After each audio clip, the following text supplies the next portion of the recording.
dengan semalam ikut nak cukup. Okey. Oh ya, tu. Kita ada sini. Bismillahirrahmanirrahim. Ila hadratin Nabi Mustafa Rasulullah sallallahu alaihi wasallam. Thumma ila rakafatil anbiya wal mursalin, thumma ila rakati masyayikhina. Kulli ahli silsilatil syar'iyyati qaddasallahu asrarahum ajma'in. Thumma ila jami'il muslimin min masyayikhihim ila maghribiha. Susan ila rahmahil kitab al-Fatihah.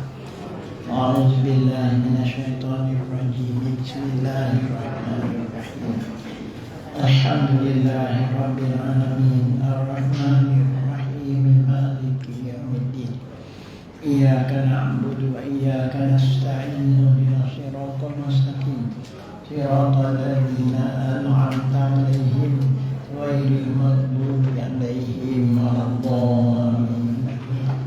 قال المصنف رحمه الله تعالى ونفعنا بعلومه بالدارين آمين. السلام عليكم ورحمة الله وبركاته. الحمد لله الذي أرسل رسوله بالهدى ودين الحق ليظهره على دين كله وكفى بالله شهيدا. أشهد أن لا إله إلا الله أشهد أن محمدا عبده ورسوله. اللهم صل وسلم وبارك على سيدنا محمد وعلى آله وأزواجه وأصحابه ومن تبعهم إلى يوم الدين. رب اشرح لي صدري ويسر لي أمري واحلل عقدة من لساني يفقهوا قولي. سبحانك لا علم لنا إلا ما علمتنا إنك أنت العليم الحكيم.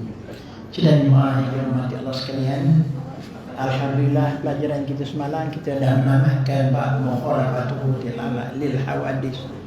Walaupun tamat, tetapi ada cabang-cabang daripada mukhalafah tu yang penting untuk jadi pegangan kita lah. Saya Ustaz buat tambahan dalam kitab ni. Baik, yang pertama ini satu riwayat daripada Ja'far As-Sadiq, seorang tabi'in. Dia kata dia dah bertemu dengan 300 ke 400 orang dan kita sebut para ulama bertanya tentang 4 soalan. Yang pertama, apa hakikat tauhid? Yang kedua, apa dia had akal? Yang ketiga, apa dia had tasawuf? Yang keempat, apa itu fakir? 4 soalan. Semua para ulama tu tunggu tu tak dijawab kan? Tak terjawab nak menjawab 4 soalan berat ni. Kemudian satu malam setelah dia bertanya ramai itu, bermimpi jumpa Rasulullah SAW. Bila berjumpa dengan Rasulullah SAW, langsung dia bertanya kepada baginda SAW, apa hakikat tauhid? Jadi ahli jemaah kita ambil perhatian ni. Sabda Nabi SAW, ma hatara bi balika fa huwa halikun wallahu subhanahu wa ta'ala bi khilafi dzalika. Bahasa Melayu terjemahannya, apa-apa yang terlintas pada hatimu semuanya binasa. Adapun Allah Ta'ala itu bersalahan dengan demikian itu. Ini dalam hati kita. Apakah hakikat tauhid? Hakikat tauhid maknanya sebarang terlintas dalam hati kita gambaran Allah Ta'ala. Kita terasa Allah Ta'ala depan kita, kita terasa Allah Ta'ala ni besar, kita terasa Allah Ta'ala ni kecil, kita terasa Allah Ta'ala ni hijau ke, Allah Ta'ala ni biru ke. Kata itulah Tuhan kita, hendaklah kita tolak. Itu semua sesat. Sebab apa yang terlintas dalam akal kita itu makhluk yang dijadikan oleh Allah. Jadi Allah Ta'ala tu macam mana? Allah Ta'ala bukan seperti itu. Cuma Allah Ta'ala wujud, itu saja. Kita wajib beriman Allah tu wujud, kita wajib berasa Allah tu ada, tapi tidak seumpama dengan segala-galanya. Boleh ke tuan-tuan? Inilah kena duduk dalam hati kita, hakikat tauhid. Sebab tu kita dah bincang daripada mula dulu, kita dah buat kesimpulan Allah tidak serupa dengan mana-mana makhluk, dan tidak ada makhluk sama dengan Allah. Faham tak? Tapi Allah wujud. Sebab tu Ustaz kata kesampaian kita tentang zat Allah wujud sahaja. Tak lebih daripada itu. Sebab tu kita tak boleh tanya yang persoalan abang kiri yang sebut tu. Nak tanya bagaimana Allah, besar mana Allah, duduk di mana Allah, tinggi mana Allah, siapa muayyah Allah Ta'ala, mana benihnya zat Allah. Tak boleh tanya soalan itu. Persoalan zat yang diharamkan oleh syarak. Tafakkaru fi nikmatillah wala tafakkaru fi sifatillah. Ayat hadis itu. Faham tuan-tuan sekalian? Jadi maksudnya apa yang terasa di hati kita sekadar rasa ada Allah itu saja. Jangan lebih. Rasa ada Allah. Tak boleh rasa Allah ni hijau, Allah ni biru, Allah ni putih, Allah ni hitam. Allah ni besar, Allah ni kecil. Faham? Ada jemaah sekalian ya?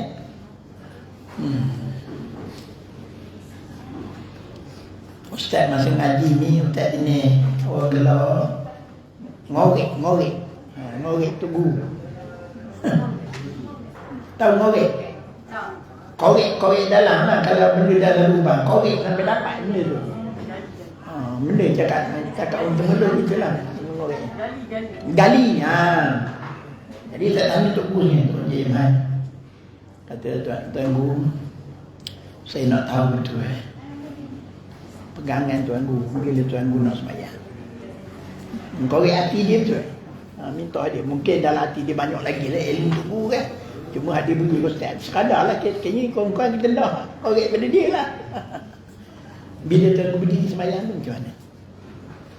Mungkin dia cakap gini, Mat, kata dia saya bila saya nak sembahyang tu saya berdiri tegak baca usadi. Sebelum saya takbir tu saya rasakan dalam hati saya. Mana Tuan Gu rasa? Rasa adanya Allah. Tidak adanya Allah, tidak ada permulaan, tidak ada kesudahan, tidak ada bandingan. Tu Tok Gu pakai hak. Jelah buah kat diri Ustaz lah. Mungkin lebih lagi daripada dia kan. Tapi sekadar lebih daripada Ustaz gitu. Rasa ada Allah. Tiada permulaan, tiada kesudahan, tiada bandingan. Nampak? Kemas tak kemas? Kemas. Mana mukhalafah tu ta'ala libat tu kemas. Ada Allah. Tiada permulaan, tiada kesudahan, tiada bandingan. Saya takbir. Allahu Akbar. Saya tekankan perasaan ada Allah. Allah. Kan kau tak taruh air tu kan. Saja aku sembahyang pada zaman tu masuk dah sekali. Lepas tu lah baca Fatihah. Tu lah baca ayat semua sekali. Itu maknanya setipis pegangan tu yang Ustaz dapat. Dapat tak faham? Itu makna tahap maqam yang dipegang oleh Tok Gu Ustaz tu Haji Ahmad. Kalau dalam salik dia gelar maqam tu disebut sebagai wukuf qalbi. Berhenti hati. Mana berhenti hati ingat yang lain. Ingat Allah ada, tiada permulaan, tiada kesudahan, tiada bandingan. Allahu Akbar. Faham tak saya? Siapa yang boleh pakailah. Siapa yang boleh amal terus pegangan itu pun okey je. Tahqiq lah tu. Itu dia. Bertepatan dengan Ja'far Shadiq dalam perbincangan kita ni. Maknanya sesuatu yang terlintas di hati kita itu bukan Tuhan. Allah Ta'ala bersalahan daripada segala-galanya. Tapi Allah ada. Jelas tuan-tuan sekalian ya. Itu hakikat tauhid. Jadi hakikat yang kita beri pagi ini hakikat yang kita nak pegang. Yang kita nak amal, yang kita nak hayati ketika kita sembahyang dan lain-lain ibadat. Baik. Kemudian soalan yang kedua yang ditanyakan kepada Rasulullah tu, apa dia had akal? Dan dalam saya ringkaskan saja, had akal ini bertengok. Kurang-kurang had akal telah meninggal. Ialah meninggalkan dunia, iaitu tidak cinta kepada dunia. Setinggi-tinggi had akal tidak berfikir tentang zat Allah Ta'ala. Baik. Apa makna sekurang-kurang hak akal? Sekurang-kurangnya tuan-tuan, Nabi SAW pernah bertanya kepada para sahabat, wahai sahabat sekalian, siapakah orang yang cerdik? So tanya, ada hadis tu. Allah dan Rasul yang mengetahui, jawab para sahabat. Orang yang cerdik, kata Nabi, orang yang ingat selepas mati. Selepas mati dia fikir, lepas mati ni aku bawa bukan akhirat cukup ke ibadat aku. Aku dah tunaikan segala semayang ke, dah tunaikan segala puasa ke. Jadi fikir, bekal bawa mati. Maknanya orang cerdik tu orang bijak sana. Bijak di sana, bijak di akhirat. Bukan bijak di dunia je, bijak sini je tak jadi. Jadi apa maksud dalam ayat ni? Sekurang-kurangnya hak orang ada akal ni, walaupun dia ni orang jahil, walaupun dia ni orang awam, biasa sangat sibuk dengan dunia, sibuk cari makan, sibuk cari duit dia begini, tak ada nak ibadat, tak ada nak ibadat. Tapi kalau sampai ke tahap tak ibadat lalu, kaji cari makan, jadi binatang cari makan gitu aja. Orang ini tidak berakal. Orang yang nak akal sikit sebanyak buat, oh sibuk ni buat semayang juga, lima waktu buat juga. Maknanya ada akal. Terlangsung tinggal tu akhirat ni tidak ada akal. Faham itu? Jadi basic akal sekurang-kurangnya ada sedikit ingatan akhirat, sudah dikategorikan ke orang berakal. Langsung tak ada akal. Faham tak? Kesian setengah manusia direct cari dunia. Main jemaah dah semayang 5 waktu jauh sekali. Kau minta maaf Ustaz, kau susah sangat, kau kena noreh juga jemaah, dan nak pergi masjid di rumah boleh 5 waktu tak semayang kau. Ini berat. Itu orang yang tidak, itu basic ada akal, sedikit pun dia ingat juga pada akhirat. Itu mana orang berakal. Bahaya dah.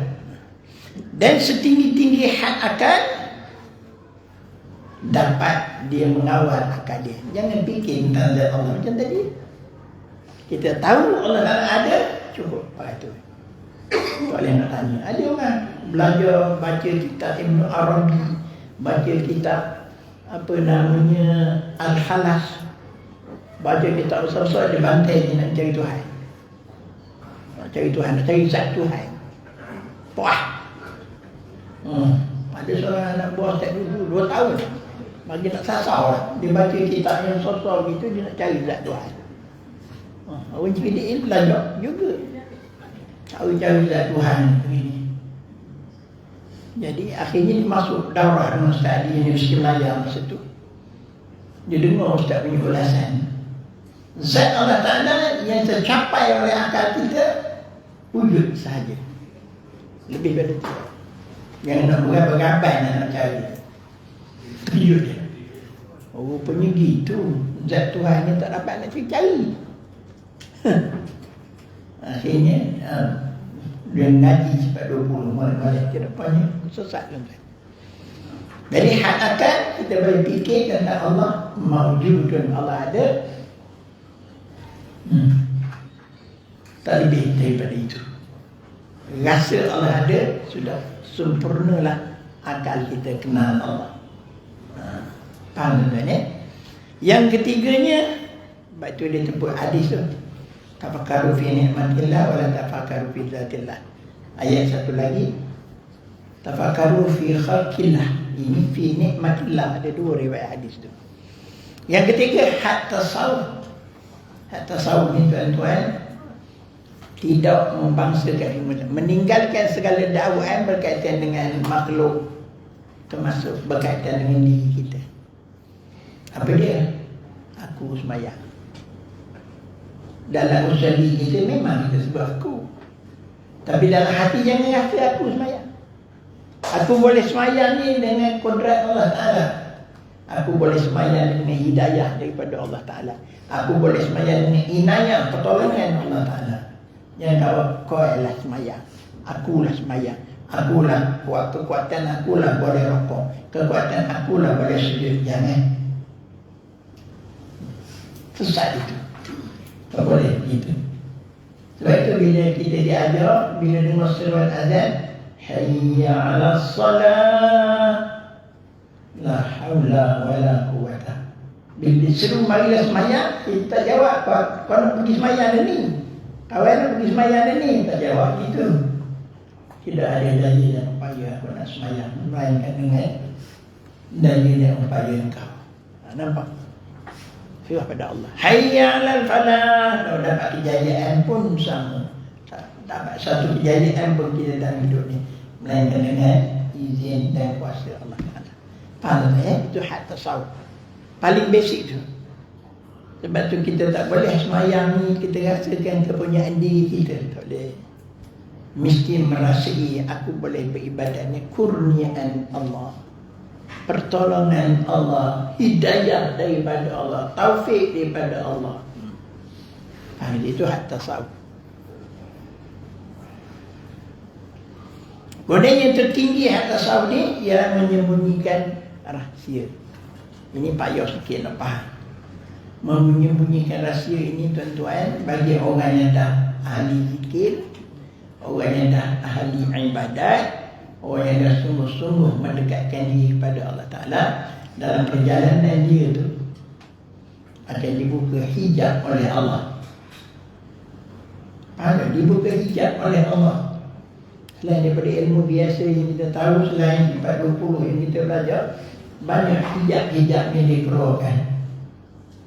Ada perasaan-perasaan ketuhanan yang diberi oleh Allah dan dimaksudkan dengan ilham. Tuan-tuan, bila kita beramal dengan akidah yang benar, ibadah yang sahih, dan kita mujahadah melawan hawa nafsu, apabila 3 perkara ini berlaku pada kita, nanti hati kita akan dibuka hijab. Akan dibuka hijab. Hijab apa makna hijab? Maknanya Allah kenalkan diri dia pada kita. Itu pembukaan hijab. Allah akan bukakan hati kita yang dah mula bersih itu dengan pandangan-pandangan hati, termasuk juga kasar. Termasuk juga kasar dibuka. Tapi ahli jemaah sekalian, jaga baik-baik. Dalam pembukaan ini ada rahsia Allah. Haram diceritakan kepada orang lain. Ini ada orang dapat benda gini, dia cerita rata-rata. Dan menyesatkan. Faham itu? Haram, berdosa tu. Dia akan ditipu oleh syaitan banyak. Cukup bahaya. Orang yang dah beramal, orang yang dah ilmu, dah berzikir gitu ni, cukup hijab. Dia beritahu pada orang lain, haram. Dia boleh beritahu satu, guru dia, mursyid dia, sampai dia boleh beritahu. Kau bermimpi itu, kau jumpa dengan Tuhan. Kau bermimpi itu, kau jumpa dengan wali Allah itu, kau jumpa dengan wali ini, kau jumpa dengan roh ini. Tipu daya, sesat. Faham tak? Sangat bahaya. Ramai itu berlaku setiap zaman ada. Bakto guru cukup jaga dalam masalah ini. Bila terbuka hijab, dia boleh jual kedai kopi. Kita bangga pula tu kita dengan orang.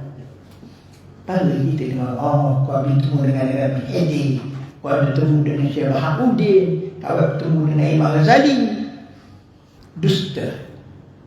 Faham tak? Sesat. Dia hanya bercerita antara dia dengan guru dia sahaja. Ini boleh dengar cakap Nabi itu lah. Ada kata tengah orang getah, kata dia Imam Ghazali datang jumpa dengan kau. Tengah orang getah, Syed Qutb datang, Syekh Hasan Banna datang.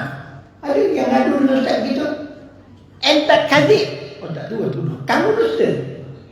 Kasyaf kamu palsu. Ustaz Balun ada biar sangat salah, berdosa dan menyesatkan. Diri dia sesat, orang lain pun sesat. Faham? Ini hak tasawuf ni. Wajib menyimpan rahsia ma'rifat. Jaga baik-baik anak-anak ahli jemaah sekalian. Kalau terlibat dengan zikir, terlibat dengan benda yang batin gini, syaitan akan mengheret kita kepada satu kesesatan bila kita tidak amanah. Tak amanah apa dia? Cerita pada orang lain. Bangga pula tu cerita dengan manusia lain. Padahal kamu wajib hanya cerita pada guru sahaja. Dan kena tunduk dan patuh pada arahan guru. Guru yang boleh menilai benar salahnya tasawuf kita itu. Faham tak? Cukup sekadar itu hak tasawuf. Kalau kata kita nak menjalani tasawuf tapi nak mengikut pula aliran orang garu-garu ni, bujukan daripada syaitan gitu gini, rasanya aku ni karamat dah, rasanya aku ni wali Allah dah, sesat. Okey, selesai ya. Yang keempat, hakikat fakir. Bahasa ini mudah. Hakikat fakir ni tuan-tuan. Fakir ni ialah tidak memiliki dan tidak dimiliki. Bahasa mudah. Apa maksud? Kita tidak memiliki apa-apa. Diri kita pun bukan milik kita. Bukan kata nak kata punya orang yang baik sangat. Bukan hak kita baik tu. Nak kata kita ni buat ibadat. Bukan kita buat ibadat itu. Kita fakir, tak ada daya upaya. Bukan ilmu aku punya, tak ada.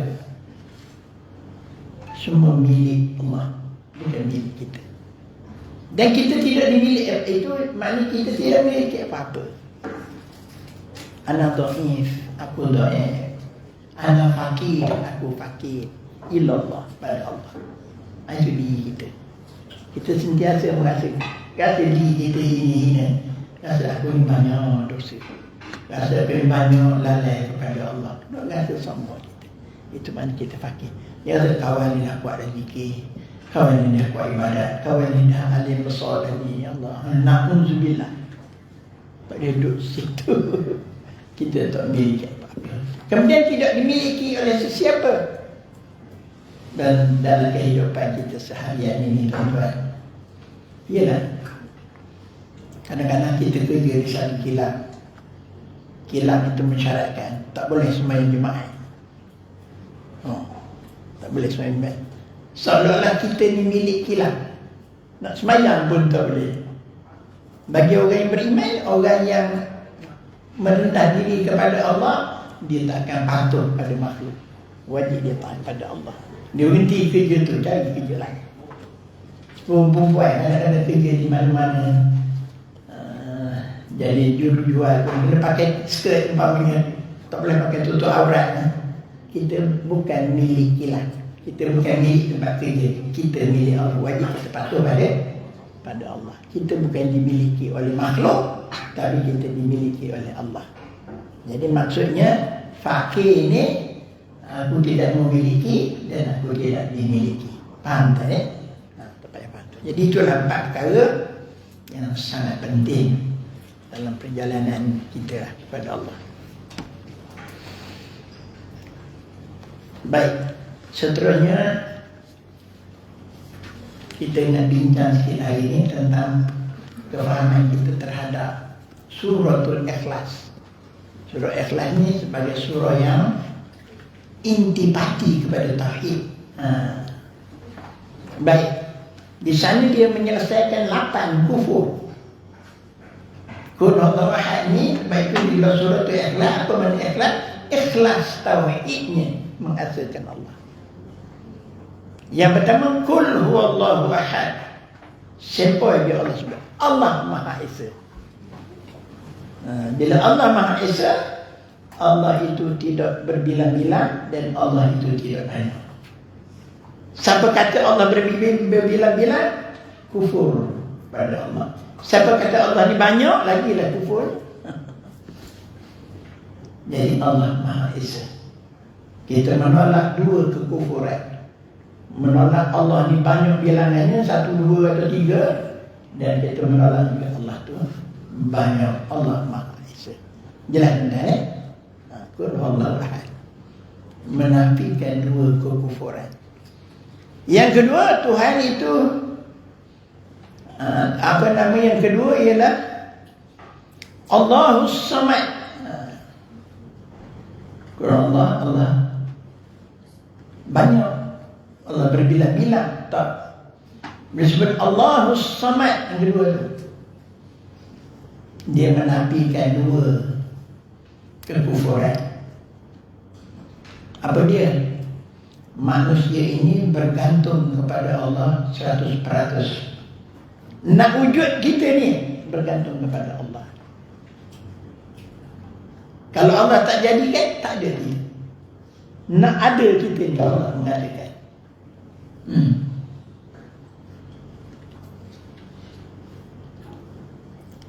Nak rezeki, Allah memberi rezeki. Jadi hakikat kita ni, pergantungan kita kepada Allah 100%. Barang siapa mengatakan dia ni bergantung kepada Allah sedikit je bergantung dengan Allah, lain tu usaha aku je, kufur kepada Allah.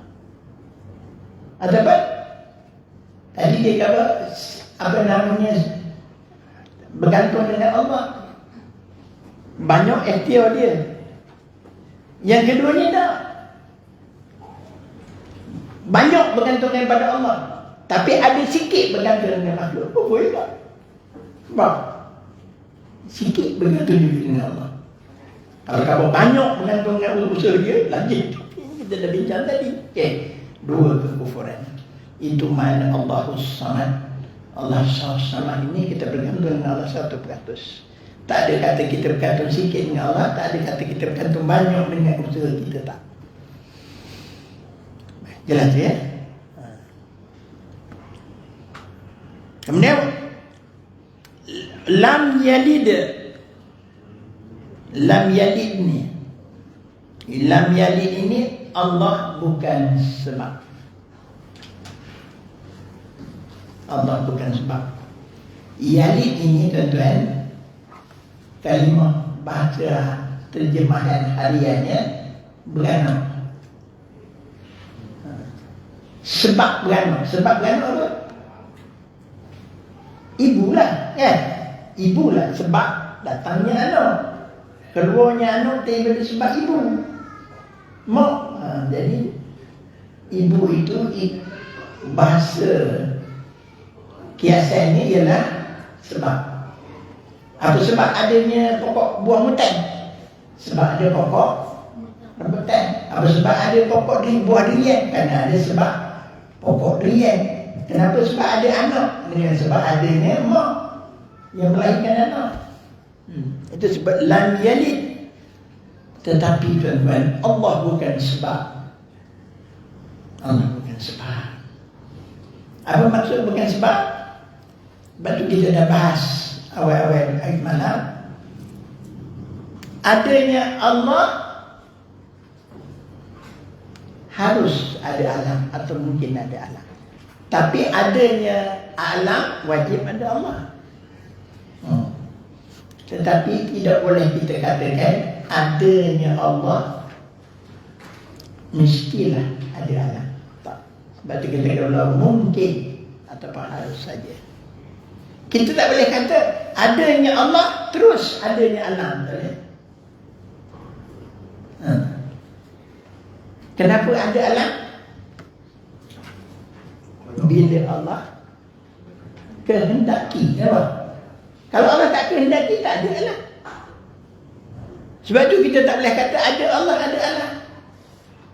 Ada pokok durian, ada buah durian. Pokok durian betul. Allah Ta'ala tak betul.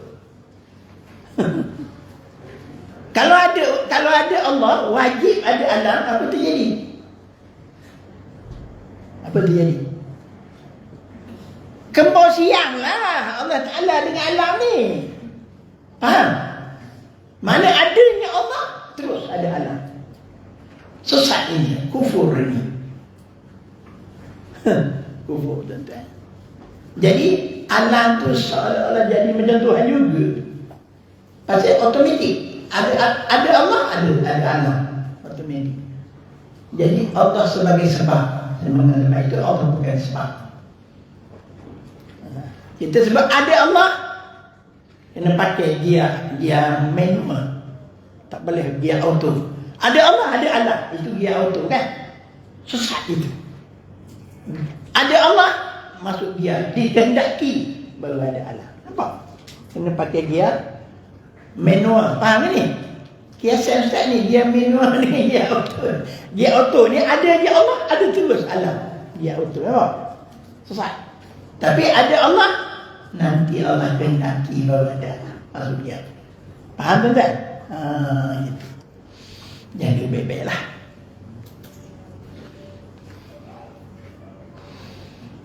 Allah bukan elat, Allah bukan sebab. Sebab itu tak boleh. Kalau orang tanya kenapa ada alam, tak boleh dijawab ada Allah. Sekadar jawab kedai kopi boleh. Tapi nak jawab secara ilmu sesat. Ada Allah, nanti Allah kehendaki baru ada alam. Faham? Baik. Kemudian Allah bukan maklul. Apa maklul maknanya? Yang dilahirkan. Allah bukan dilahirkan oleh siapa-siapa. Allah tidak ada maut. Allah tidak ada ajar. Allah tidak ada benih. Allah tidak ada apa-apa. Allah wujud sewujud-wujudnya. Tidak dikeranakan oleh sesuatu.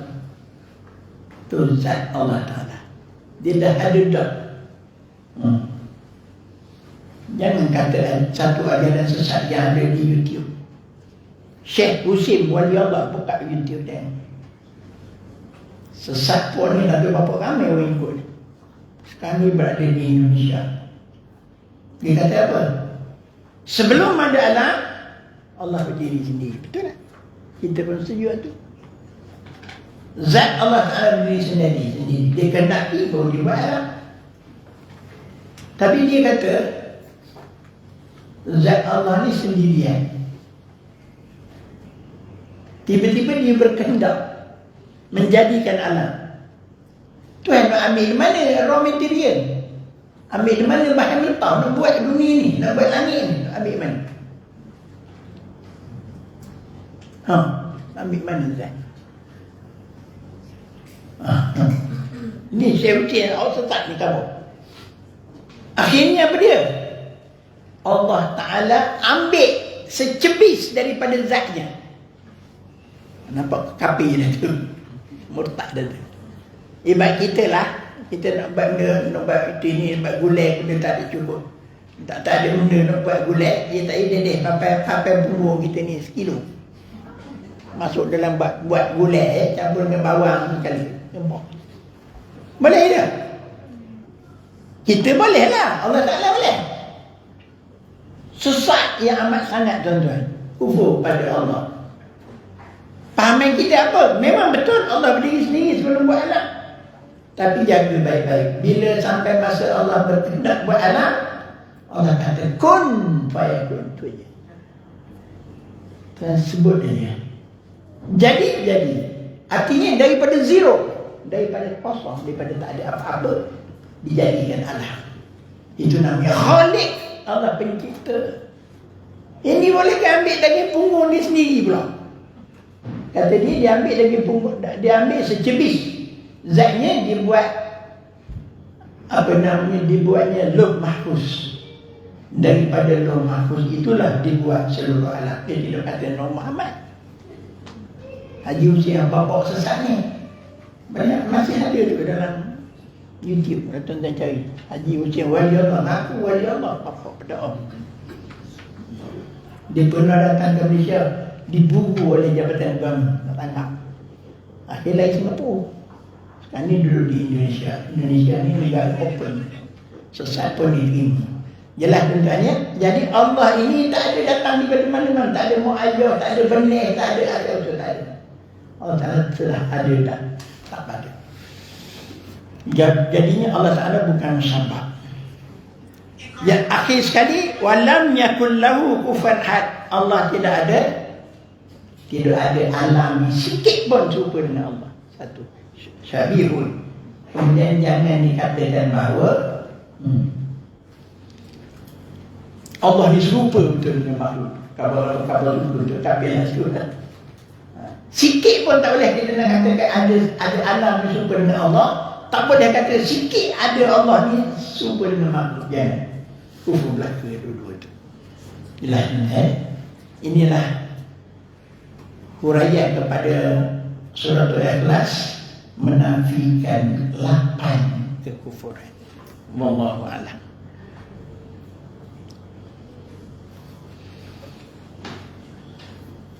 Baik, dah panjang juga Ustaz bahas 8 hukum. Sebelum tu hakikat tauhid. Ustaz buka soalan kepada tuan-tuan sila. Tak ada lalu air kita okay. Sila soalan sila tuan-tuan. Bincang ni nampak macam berat sikit je. Dia jadi pegangan kita. Soalan dia. Kalau terbuka hijab melihat makhluk halus tu seperti hantu kan? Bagaimana boleh? Sama juga. Balik kita lah. Mana boleh. Benda-benda itu sesat. Syaitan datang menghantui mimpi kita. Syaitan datang menghantui roh dan perasaan kita. Sangat bahaya. Cuma tak nafikan ada manusia yang memang daripada kecil pun dibuka hijab. Nampak alam jin. Ada juga.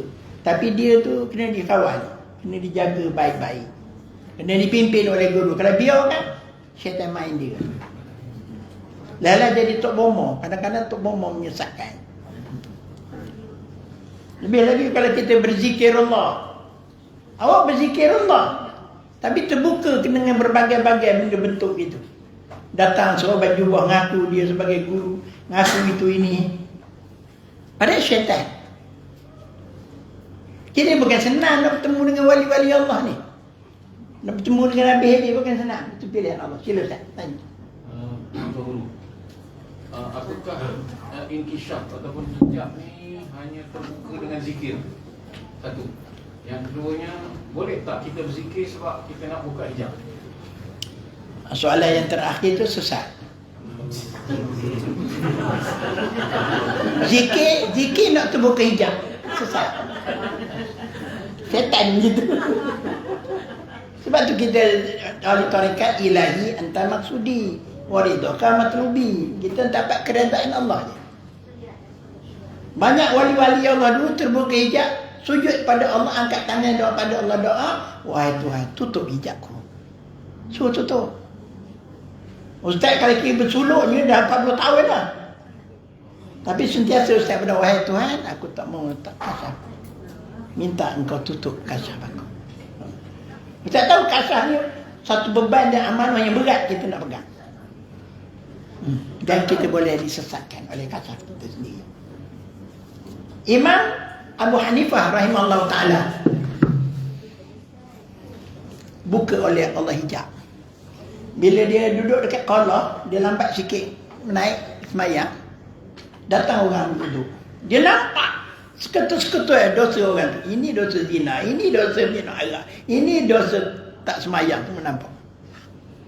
Dia pun pergi tepuk belakang. Anak, taubatlah kamu daripada dosa zina. Oh, terkejut pula. Apa tuan guru? Ya. Kau telah melakukan zina dan tidak bertaubat lagi. Lepas tu seorang lagi nampak menitik daripada air wuduk ni. Dosa minum arak. Pergi jumpa seorang-seorang. Akhirnya dia angkat tangan, wahai Tuhan tutuplah hijab. Allah minta turun. Pasal berat bebannya. Sampai habis orang ambil semayang, dia terpaksa tunggu. Cakap seorang-seorang. Faham tuan-tuan? Apa soalan Ustaz ni? Soalan yang akhir jawab. Soalan yang kedua. Soalan kedua.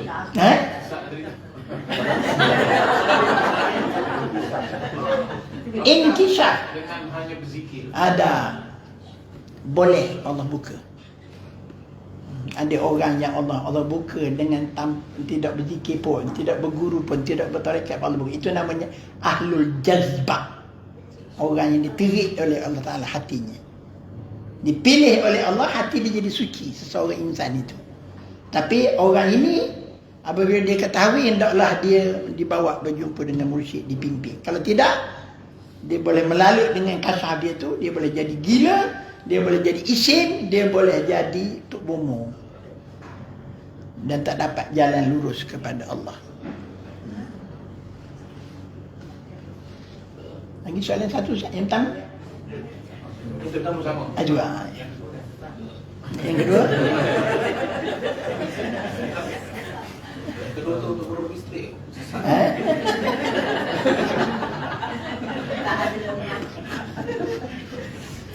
Baru. Ya. Tadi macam kamu kata sekali guru yang Musyrik dia. Jadi macam kami ni orang awam, bagaimana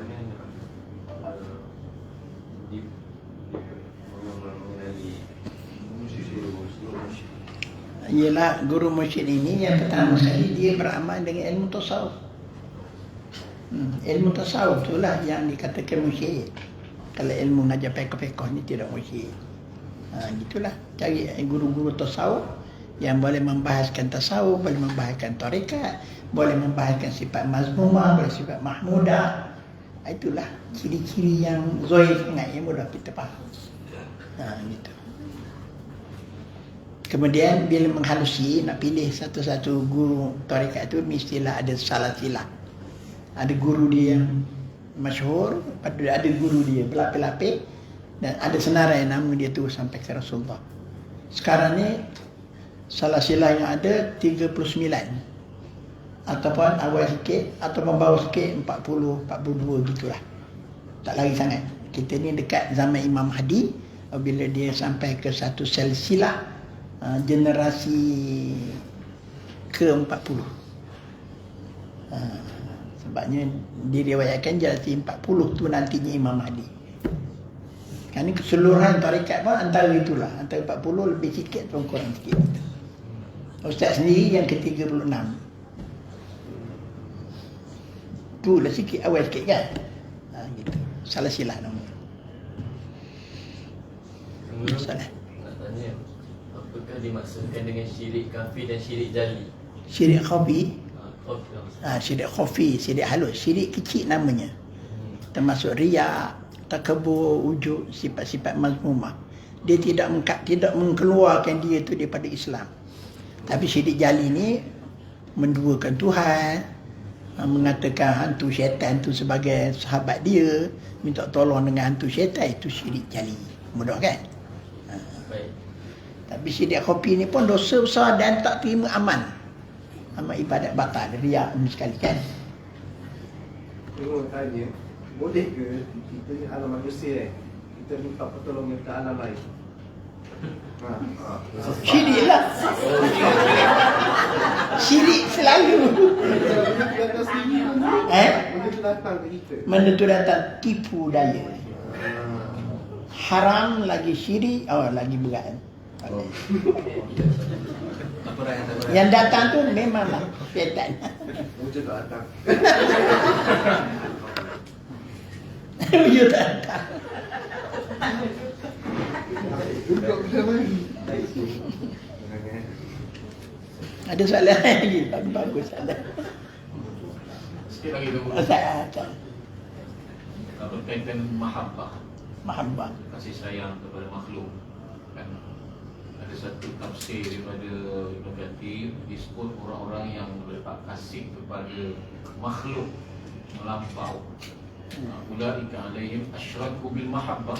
Ya. Mereka itu syirik dalam Kasih sayang. Betul. Komen tunggu. Memang termasuk syirik lah. Maksudnya kalau meletak sesuatu kasih kepada makhluk, Dia wajib kasih kepada Allah, nombor satu.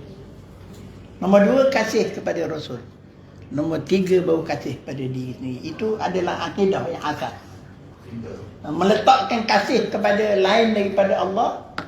Nombor satu, Kul in kana aba'ukum, abna'ukum, akhwanukum, sebut Al-Quran. Allah Quran terus menjawab. itu syirik khafi. Bukan syirik khafi itu. Bukan syirik khafi itu, syirik jali itu. Sangat berbahaya itu. Kadang-kadang boleh ada seorang perempuan, anak dia kena penyakit teruk. Penyakit teruk dah. Dia ibadat, sembahyang bang orangnya. Kau ni sayang kat anak kau. Kalau boleh penyakit dia tu pindah ke kau tanggung je. Tak apa lagi, segala itu cakapnya kan. Akhirnya keluar pada kalam dia. Ustaz ni tengok. Kau tak kira lah.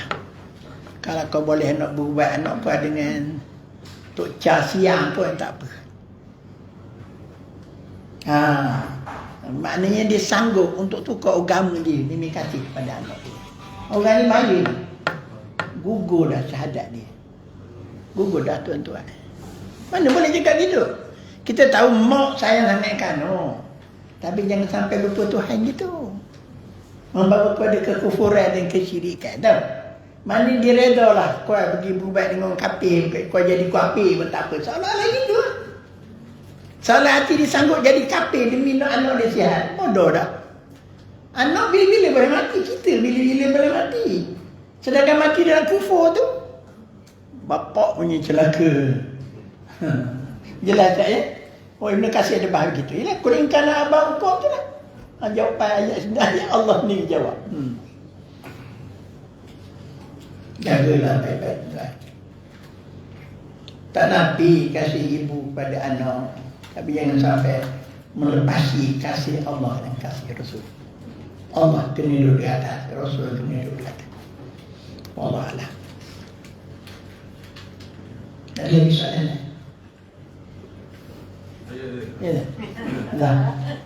Saya ni lebih kepada bertanya sebab Ustaz Azmi tadi tentang nombor 2 tadi. Kalau tak ikut ni memang sedikit lah. Tapi dari segi saya bertemu dengan 3-4 orang guru. Jadi dalam rawatan, dalam persilatan. Jadi untuk berzikir, untuk mengetahui dalam kawasan-kawasan tu ada makhluk lain selain pada manusia. Besok zikir surah Al-Mulk ayat 14. Kalau Allah buat lagi problem banyak soalnya 33 kali. Jadi macam mana tu? Maksudnya dia baca lah. Baca dan nak mengetahui adakah sebenarnya tu ada lain makhluk lain selain manusia. Dia gini. Kalau kita itu maknanya dalam bentuk doa, dalam bentuk munajat, dalam bentuk doa. Tapi kita tak kata kita tu dah wali Allah. Tapi kita berdoa. Dan dalam berdoa tu adalah kafiat yang boleh melindungkan kita daripada musuh-musuh dan sebagainya itu. Itu dinamakan alamah.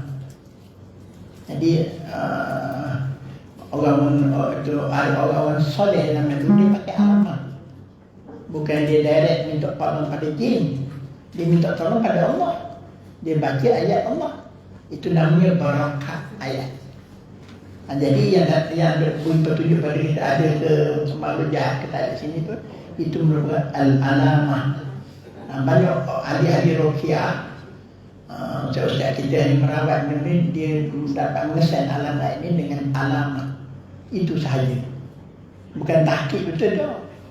Dan dia tidak minta tolong pada yang lain. Macam yang tak kata, tapi maknanya kalau bulat kepada Allah, never mind. Okey. Tapi jangan sampai kalau bulat kepada jin, kepada syekh, kepada benda tu syirik. Itu je tak betul ya. Boleh ada perkara kita pun tak ada benda-benda. Kadang-kadang kita masuk satu tempat, kita doa satu ayat kita ni. Bismillahirrahmanirrahim la yadurru ma'a syai'in fil ardi wala fis samaa'i was samiul alim. Ada petunjuk Allah kadang-kadang. Ada petunjuk Allah tu. Itu namanya barakat ayat. Orang beriman boleh dapat tu. Wallah.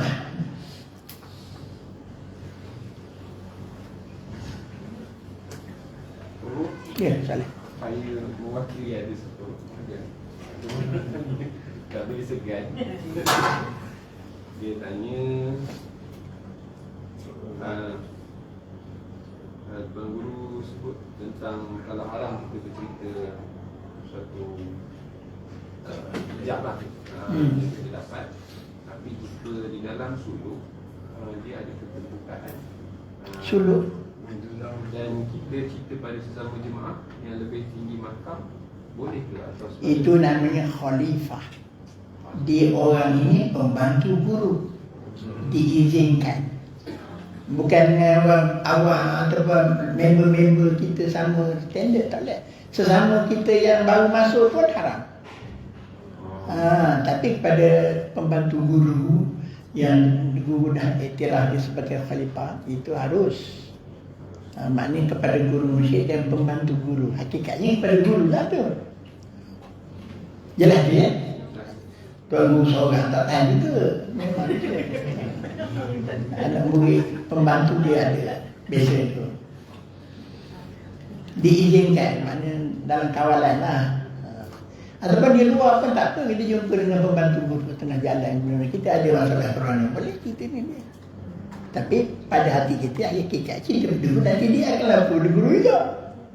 Khalifah tak boleh. Ingat kepala otak dia pula nak jawab-jawab ikutan, tak boleh. Dia akan rojok apa yang kita rojok dari dia tu, dia akan kepada Tok Guru akan beri pandangan. Hakikatnya kita memberitahu guru lah tu.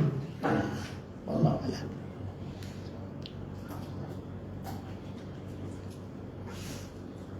Guru pengganti Nabi. Masalah memang guru mursyid ni Allah buka hijab, dia berlepas.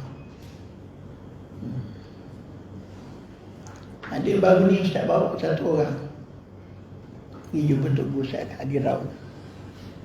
Dia ni jumpa dengan alam gaib bagai macam. Lepas tu kata ini budaknya tuan cerita. Dia buka mulut, dia cerita sikit je. Dia bertemu dengan orang ni, bertemu dengan orang ni. Syaitan semua. Pergi mandi taubat, mandi 5, taubat kepada Allah. Buang semua sekali, hilang habis. Padahal bertahun-tahun hidup dengan alam lain. Jumpa dengan Tok Guru, humban dia Tok Guru habis. Tok Guru jawab tu je. Selamatlah dia. Sekarang bisa lah. Dulu susah hidup pun jadi susah. Dipengaruhi oleh alam gaib. Kenapa kena mandi limau? Kenapa kena Mandi limau tu memang ada dalam suluk gitulah. Limau itu dia ada khasiat menghilangkan, ada kerohaniannya pada limau ni. Tu.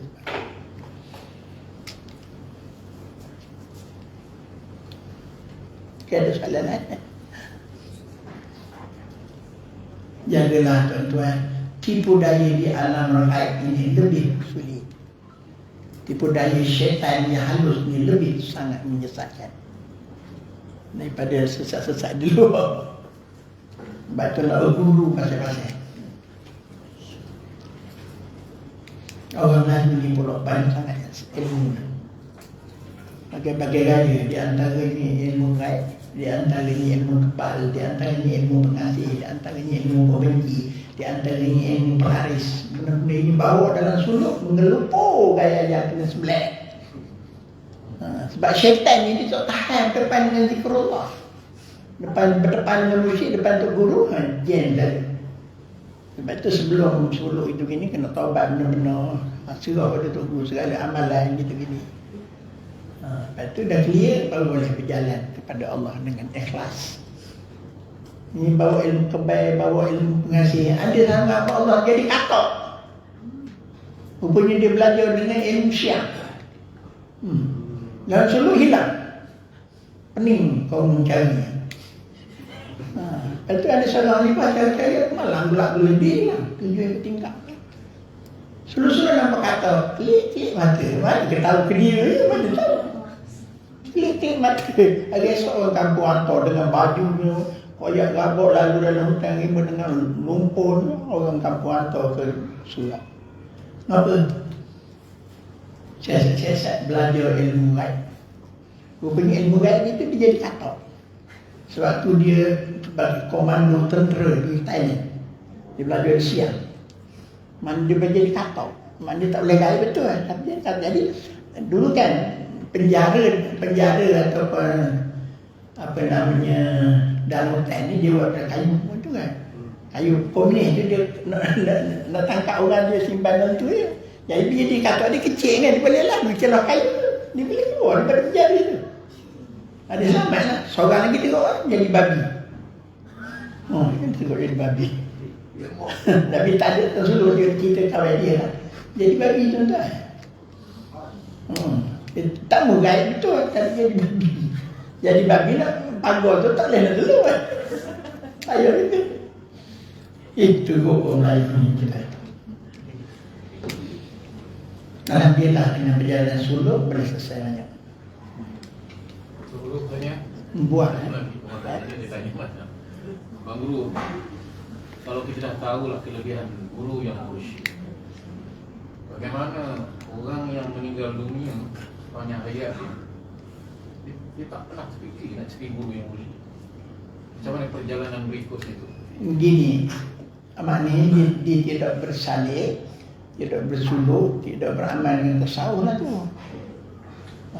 Imam Ghazali kata dikhawatiri matinya dalam keadaan su'ul khatimah, mati dengan dosa besar yang dia tak tahu. Wujud riak tak kebun mana kita tahu kalau tak belajar. Sebab tu saya kata dia, kalau tak belajar tasawuf, maknanya kita kekal dengan wujud kedai, kekal dengan riak, kekal dengan itu, ibadat tolak. Bila tolak ibadat, bila hari mati, su'ul khatimah, kosong. Na'udzubillah. Gitu. Sebab itu tak lepas tidak, wajib mengaji 3 ilmu: tauhid, tasawuf dan fiqh. Wajib. Tak ada bertasawuf, penuh dengan mazmumah, penuh dengan dosa-dosa besar kita bawa. Ni saat mati, na'udzubillah. Wallahu a'lam.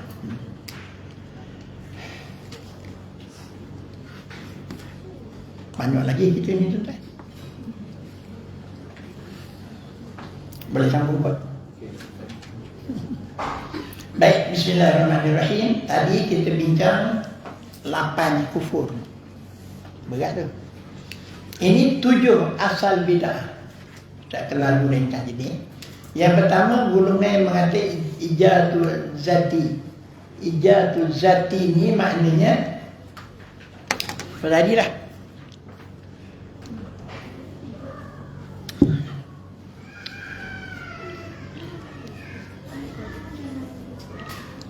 dia maksud Allah itu sebagai elat. Kita sebut tadi Allah bukan elat. Allah adalah Khaliq.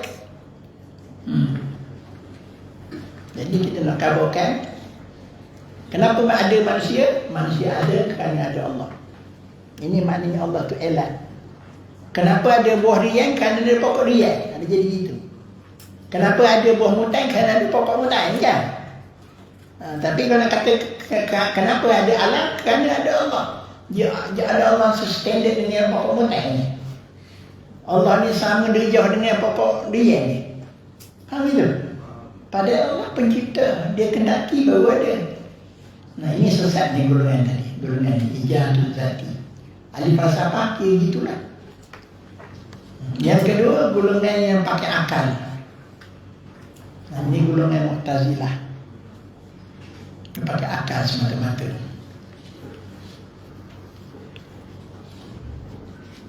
Nah, kenapa daging babi haram? Daging babi haram kerana dia ada kuman. Dia ada virus dalam. Kalau kita buang virus tu, daging babi jadi halal tak? Tak halal. Kalau kira elak gitu, boleh halal. Tak halal, haram itu namanya takbut kepada Allah semata-mata. Tapi orang yang pakai akal gitulah.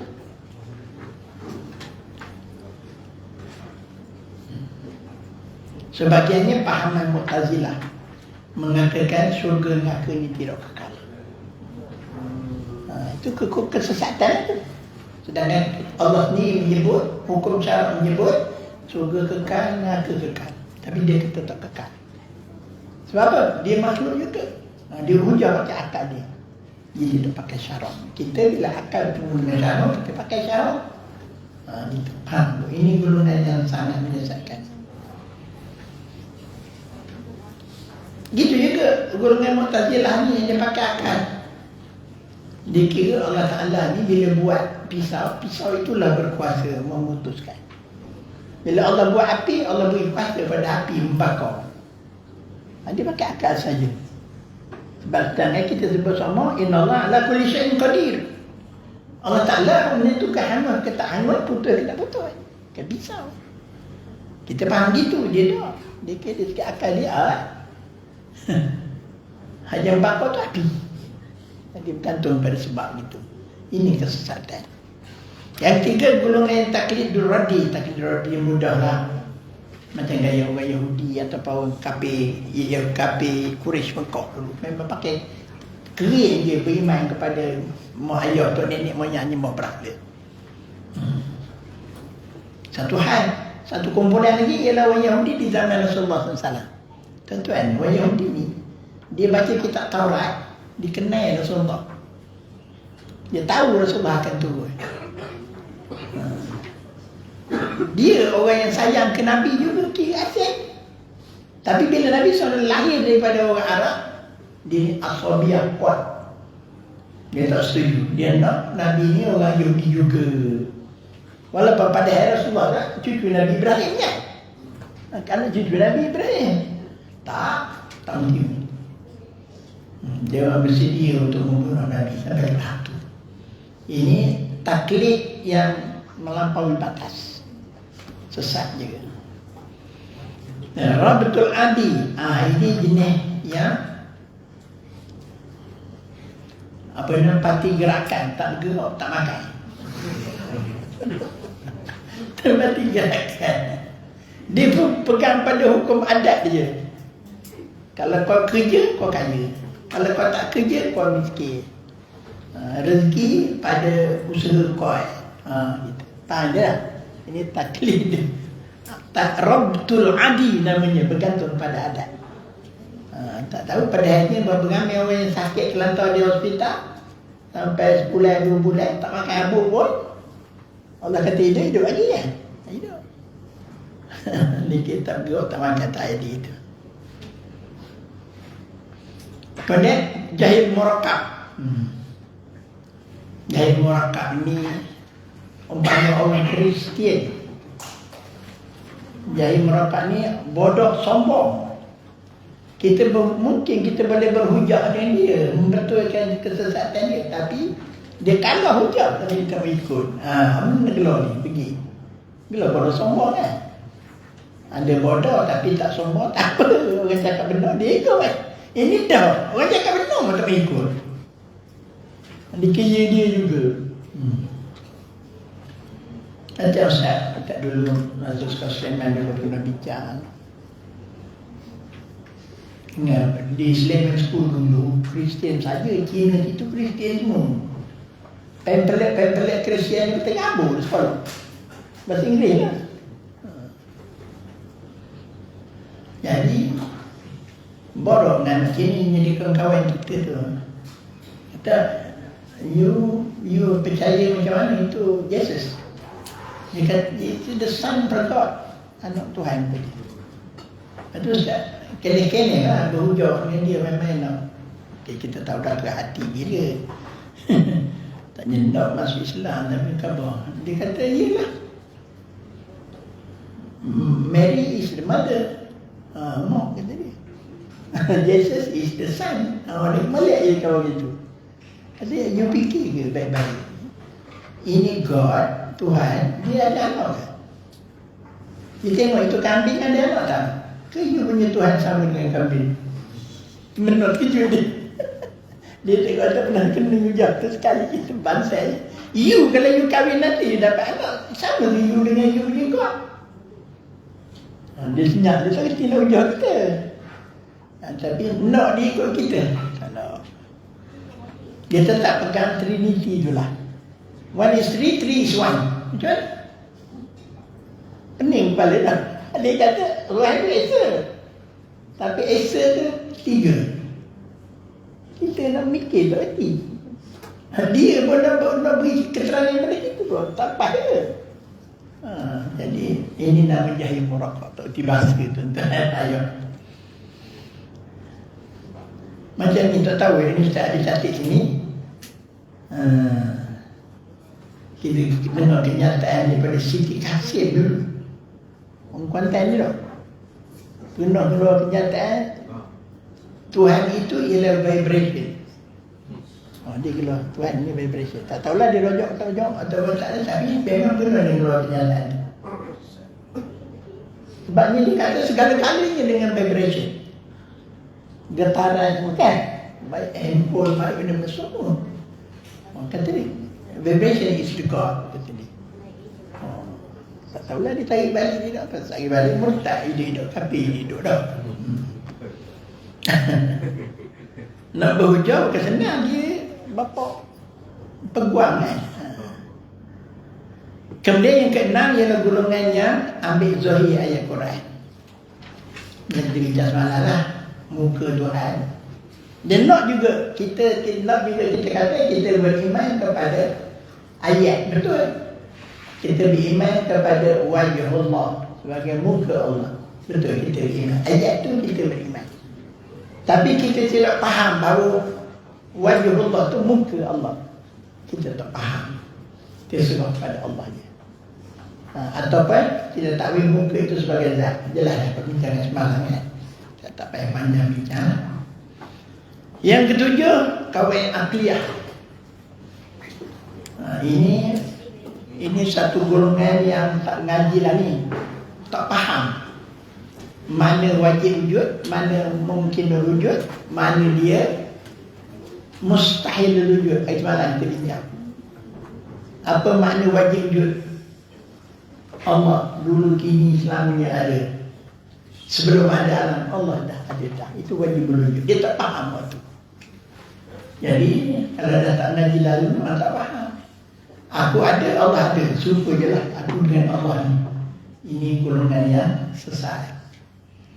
Kita mesti faham, ada kita ini diadakan oleh Allah. Allah wujud mutlak. Kita diwujudkan sahaja. Kena faham. Jadi kalau tak ngaji, dia termasuk golongan ini. Golongan yang ketujuh ini sesat. Sehingga ada Allah sama dengan ada kita saja. Allah Alam itu 7 golongan tuan-tuan ya.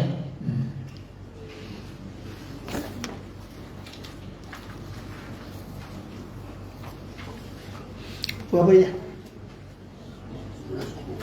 10 suku. Kita berhenti 10.30. Baik tuan-tuan dirahmati sekalian, seterusnya kita bincang qiyamul bin nafsi.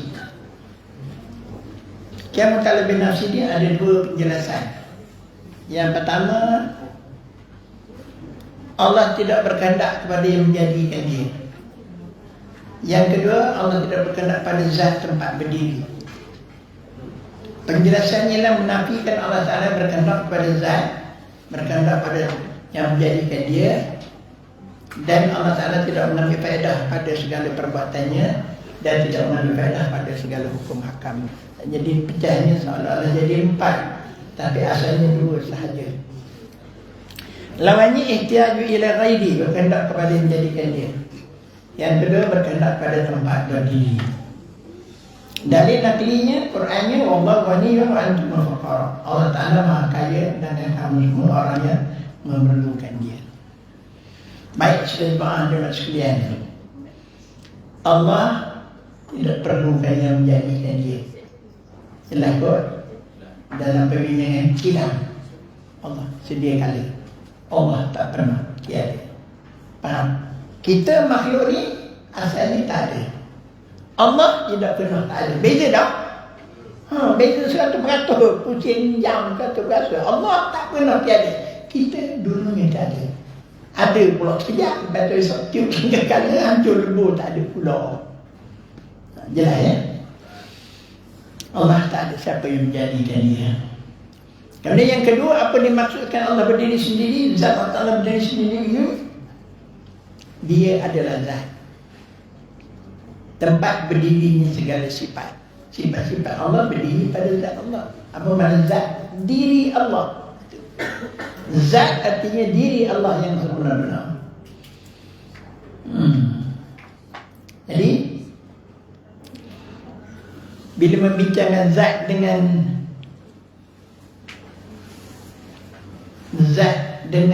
sifat, agak susah untuk tuan-tuan faham. Tapi para ulama, tutup guru, dia membuat umpama. Garam dengan masin, ataupun air laut dengan masin, ataupun gula dengan manis, ataupun air tebu dengan manis. Boleh ke perempuan suruh anak kita nye anak manja. Budak tu baru umur 8 tahun. Dia pergi kedai dekat tu, beli ke mok, mati. Tak nak garang. Balik. Balik gitu. Nya awak beli ke mok, mana tak nak gula. Boleh? Tukang kedai tu, tuan kedai pun pening kepala kau ni nak besok ke mati daripada garang tau. Artinya di situ masin itu wajib berdiri pada garam. Nampak? Manis wajib berdiri pada gula atau pada kuih ke kada buat kuih kan? Boleh. Manis sangat air teh awak ni. Terik keluar sikit manis. Boleh. Boleh sentok keluar. Tak tu buat kita dah mustahil. Jadi maksudnya masin berdiri pada garam, manis berdiri pada gula. Jadi itu kias ibadat sahaja. Jadi kudrat Allah Ta'ala berdiri pada zat Allah. Tak boleh kudrat Allah Ta'ala ni duduk luar pada diri Allah. Tak boleh. Wujud Allah mesti duduk pada Allah. Qidam mesti duduk pada Allah. Bukan berqidam yang berasing daripada zat Allah dah. Tak boleh. Faham kot? Yang berdiri sendirinya ialah zat Allah. Sifat semua berdiri pada zat Allah. Wujud, qidam, baqa, mukhalafah, muta'allam bin nafsi wahdaniyah semua berdiri pada zat Allah. Apa gitu? Jadi sifat Allah tak boleh bercerai tanggal ni, Allah Ta'ala tak boleh. Tapi dia berdiri pada zat Allah. Sifat Allah tak boleh diri. Tak boleh. Dia wajib berdiri pada zat. Sebenarnya masing wajib berdiri pada garam. Boleh faham ke ni tuan-tuan? Dia ambil kiasan sangat supaya dapat faham. Jadi yang berdiri sendiri itu ialah zat Allah itu sendiri. Atau apa? Garam itu berdiri sendiri. Yang tak boleh berdiri sendirinya, masin itu tak boleh. Manis itu tak boleh berdiri sendiri. Sebab dia sifat. Allah pun gitu. Sifat Allah tak boleh berdiri. Kodrat tak boleh berdiri sendiri. Jelas tu ya. Zat Allah Ta'ala tidak berhajat kepada yang menjadikan dia. Jelas. Zat Allah tidak berhajat kepada zat lain. Mana zat Allah Ta'ala berdiri sendiri. Yang berdiri pada zat sifat. Ataupun zat Allah Ta'ala tidak berdiri pada apa-apa. Itu mana Allah berdiri sendiri. Zat Allah tidak mengambil faedah di segala perbuatannya. Baru-baru ni tak barulah Allah takdirkan berlaku benda tu ada 19 apa? Allah. COVID-19 berjuta-juta manusia mati. Hakikatnya perbuatan Allah Ta'ala. Adakah tuan-tuan fikir bila Allah Ta'ala matikan berjuta-juta manusia itu Allah jadi miskin? Tak. Apakah Allah jadi susah hati? Tak ada apa-apa pada Allah. Sedangkan yang berlaku itu betul-betul dengan kehendak Allah. Kehendak Allah. Tak ada jejas apa-apa pada Allah. Itu maknanya Allah berdiri sendiri. Satu. Yang kedua dari segi ibadah. Katalah semua manusia ni kufur kepada Allah. Nyembah berhala kata semua. Tak ada seorang penyembah Allah. Adakah Allah jadi susah? Jadi miskin? Jadi lemah? Tak, Allah tak dengan perasaan. Tapi yang menyembah yang sesat itu Allah lah juga yang menyesatkan. Nampak? Ataupun Allah jadikan semua orang baik semua dunia manusia ni beriman di neraka. Adakah Allah bangga pula? Tak, Allah tak bangga apa-apa. Itu kehendak dia saja. Jelas itu ya? Itu maknanya Allah kaya lah tu. Allah tidak mengambil faedah daripada hukum hakam. Hukum hakam. Allah turunkan ayat aqimus salah, tunaikanlah sembahyang. Kalau kita tiba-tiba kita tak sembahyang, Adakah Allah rugi? Allah tak rugi. Yang rugi kita. Maksudnya apa? Rugi ya. Nampak Allah tak rugi apa-apa. Ini maknanya Allah Maha Kaya. Allah berdiri sendiri. Faham tuan ya? Wahdaniyah.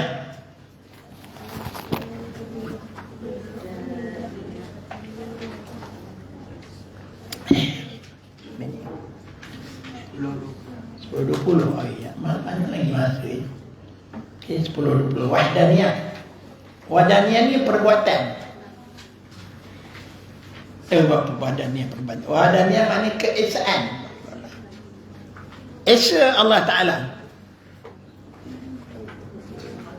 Penjelasannya tentang menafikan Allah itu berbilang pada zat, macam tak bilang macam perbahasan Qul Allah tadi. Qul huwallahu ahad masuk dalam wahdaniyah ni. Dalilnya wa ilahukum ilahu wahid atau Qul huwallahu ahad itu dalilnya. Alla yakuna wahidan, lawannya Allah itu tidak esa. Mustahil. Dalilnya wa ilahukum ilahu wahid, Tuhan kamu Tuhan yang Maha Esa. Bila ya? Sebab tu kita sebut akidah kita ni ilmu sepeda ni ilmu Al-Quran, bukan ilmu Syekh Abdul Wahab Maturidi, Syekh Abu Hasan Al-Asy'ari, bukan. Minta ampun pada Tuhan Guru kita Syekh Hasan Sadi, dia betul kan nulis je, tapi kita tam dia. Kata dia sesat lah, dia gitu gini, betul pupuk ni. Padahal dia sekadar menyusun ilmu, dia merujuk kepada Quran. Nampak dia merujuk kepada Quran. Wa ilahukum ilahun wahid. Gitu. Esa Allah Ta'ala ini pada diri dia dan esa juga pada perbuatan, esa juga pada sifat. Baik, kita bincang soal keesaan Allah Ta'ala pun yang pertama. Quran menyebut law kana fihi ma alihatun illallah la fasadata. Memang tak boleh ada dua Tuhan di dunia. 3, 4 lagi tak boleh. Kalau ada dua Tuhan, la fasadata. La fasadata ni maknanya tak jadi alam. Kalau jadi pun binasa alam. Mana tak jadi. Katalah sekarang ni kita ada dua Tuhan saat ini, Tuhan A dan Tuhan B, sama-sama handai, sama-sama berkuasa. Tuhan A kata nak buat pukul 10 di pagi, Tuhan B kata nak buat malam. Pagi dengan malam boleh duduk sekali. Tak masuk akal. Nampak? Tak jadi. Mana tak ada lah. Siang pun tak jadi, malam pun tak jadi. Kalau sama-sama kuat dua orang Tuhan. Bolok dia. Bolok jadi. Bolok memang bolok.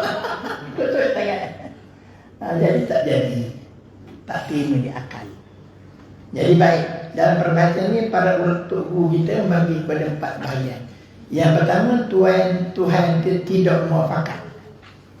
Dengan B tadi. Yang kedua, yang muafakat. Kita tengok jadi tak jadi. Baik, yang pertama berbilang-bilang Tuhan, ada dua Tuhan lah, Tuhan A, Tuhan B. Tidak muafakat, lulus kehendak keduanya.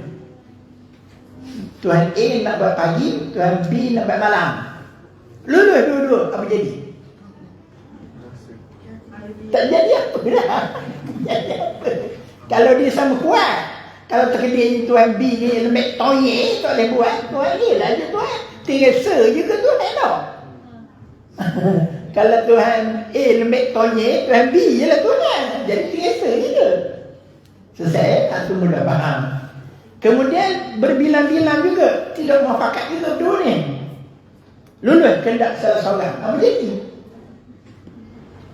Apa jadi tuan-tuan? Tuhan A, Tuhan B, tiba-tiba Tuhan B lembek tonyek, tak jadi Tuhan A. Jadi Tuhan tinggal berapa? Satu je ke? Satu je, tak jadi dua.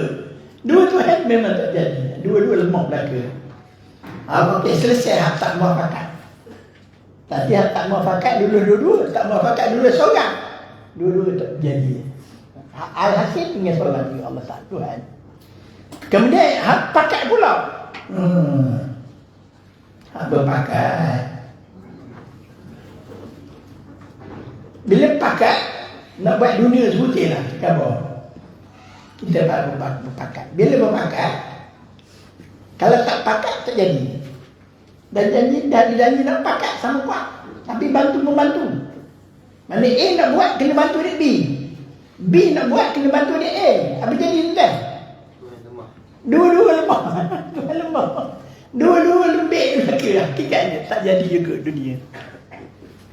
Lemah dua-dua kan. Baik, ada seorang lagi. Ada satu lagi yang hanya penghabisan. Pakat molek-molek. Okey, Tuan A buat di sebelah barat, Tuan B buat sebelah timur. Apa jadi tuan? Tuan A buat di sebelah barat dunia ni, Tuan B buat di sebelah timur.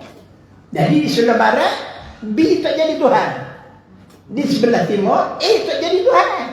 Tuhan nama dunia ni Tuhan kerat dah. Kalau ada geruan, ini dua-dua mustahil, menunjukkan lemah dua-dua Tuhan. Jadi tidak sah dari segi akal kita ada dua Tuhan. Ramai lagi pada itu lagi lah sabar. Baik. Selesai tentangnya. Muafakat ke tak muafakat, jadi belaka. Baik.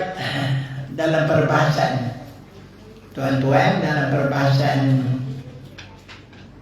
apa namanya wahdaniyah ni, di antara mata pelajaran payah nak faham. Tanyalah budak-budak pondok, misalkan 3 tahun lagi pondok, tanya kami muntah tak dapat jawab. Tak kerti benda lagi, 3 tahun lagi. Baik-baik. Kalau tadi kita bincang menafikan 8 kufur, yang terbaru tadi menafikan 7 kufur, ini menafikan 6 syirik. Ini menafikan 6 syirik. Tengok, kamu muttasil, kamu munfasil pada zat, kamu muttasil, kamu munfasil. Apa makna kam? Kam maknanya berbilang-bilang. Berbilang-bilang ni apa maksud? Berbilang-bilang Tuhan lah. Jadi sebab tu Ustaz lebih setuju menamakan kam ini maknanya syirik. Syirik kepada Allah dari segi zat. Ada dua jenis. Satu yang berhubung, satu yang bercerai. Syirik pada sifat yang berhubung, satu yang bercerai satu. Syirik pada perbuatan yang berhubung, satu yang bercerai satu. 6 syirik tadi. Ini payah ni. Baik, kita bincang satu-satu. Nah, yang pertama kita bincang tentang zat Allah, diri Allah. Kita wajib beriman bahawa diri Allah itu Maha Esa. Zatnya Allah Maha Esa. Zat Allah Ta'ala yang Maha Esa dalam diri zat. Cuba dengar baik-baik. Pada diri Allah tu, pada zat Allah itu tak boleh ada dua zat. Wajib kita beretikad Esa saja. Faham tak? Beza dengan kita. Kita ni zat manusia, tidak Esa. Darah, daging, urat, tulang. Tulang kita ini besi, cimen, pasir dan sebagainya. Semua banyak zatnya. Tapi zat Allah Ta'ala wajib kita dalam diri zat Allah itu Esa saja zatnya. Tak boleh kalau banyak zat. Siapa mengatakan banyak zat, syiriklah ia kepada zat Tuhan. Faham tak? Maknanya pada diri Allah, pada zat Allah itu wajib kita ejekkan satu zat sahaja. Sedangkan kita darah, daging, urat, tulang banyak sekali zat. Faham tak? Beza. Yang kedua, kita tahu dalam fikiran kita ada zat Allah dengan segala sifat kesempurnaan dia, zat Allah Ta'ala. Tapi dalam fikiran kita tu ada berkata, dia berfikir juga bahawa jin ada yang sekuat, ada yang sama dengan zat Allah. Katalah kalau gitu, syiriklah. Ini mudah. Zat Allah ada, tapi di luar diri Allah ada lagi zat jin umpama sama dengan zat Allah. Siapa berentikad begitu, syirik dan kufurlah kepada Allah. Faham itu? Maknanya yang pertama tadi di dalam zat Allah. Bagi kita ingat Maha Esa zatnya. Kemudian di luar diri Allah, ini zat Allah, di sana ada zat jin sama dengan zat Allah. Kufur lah. Syirik lah. Nampak? Jadi yang di luar itu namanya munfasil. Yang di dalam zat Allahnya siapa mengatakan ada dua zat, muttasil. Mana syirik yang berhubung, syirik yang bercerai. Nampak tuan-tuan dua dua kekufuran, dua kesyirikan pada zat Allah. Faham ni? Faham, alhamdulillah. Soalan. Macam mana yang menentangkan lazimat diletakkan ada zat yang sama kuat, sama hebat dengan Allah Ta'ala. Syirik apa ni? Syirik sangat. Syirik sangat. Sangka azimat ke benda-benda. Keris ke benda-benda. Mana ada zat lain tu. Ada zat lain tu. Itu syirik munfasil. Syirik yang di luar. Keris nyata. Ya. Tapi hakikatnya keris benda tu jin lah tu. Mereka yang bertuhankan jin belaka. Baik sangat karut marut orang Melayu ni. Baru, maksudnya kalau contoh tadi kan tangkal, tapi kalau contoh kita pakai sesuatu atas contoh kayu tu dia ada khasiat dia, itu boleh jatuh syirik. Syirik juga. Kalau jadikan sebab, kalau jadikan benda sebab, Sebab lain. Sebab lain. Sebab lain dengan Untuk kesihatan, sihat. untuk kesihatan dia ada khasiat dia. Itu tak apa. Sebab musyabat sebab tak apa. Tapi sebab Sebab tak apa. dia boleh macam kita minum air sebab nak hilangkan dahaga. Sebab itu lah. Boleh. Hakikatnya Allah. Hakikatnya Allah yang menjadikan sesuatu itu Allah. Tapi sebab itu tak apa. Nak menghilangkan kencing manis makan ubat khasiat itu tak. Macam perubatan Islam, macam perubatan Islam itu, dia kadang-kadang dia sembuhkan penyakit-penyakit melalui ayat-ayat. Kadang ada ayat yang betul, ada yang salah. Macam kita nak tahu macam umuh tu betul ke tidak. Kadang dalam TikTok kan sekarang Kita nak ada ilmu juga. daripada video call macam-macam. Saya tanya tak tahu tahu umur. Tak apa, kita tanya. Bagus tanya. Dia tak semalam ini awal ke?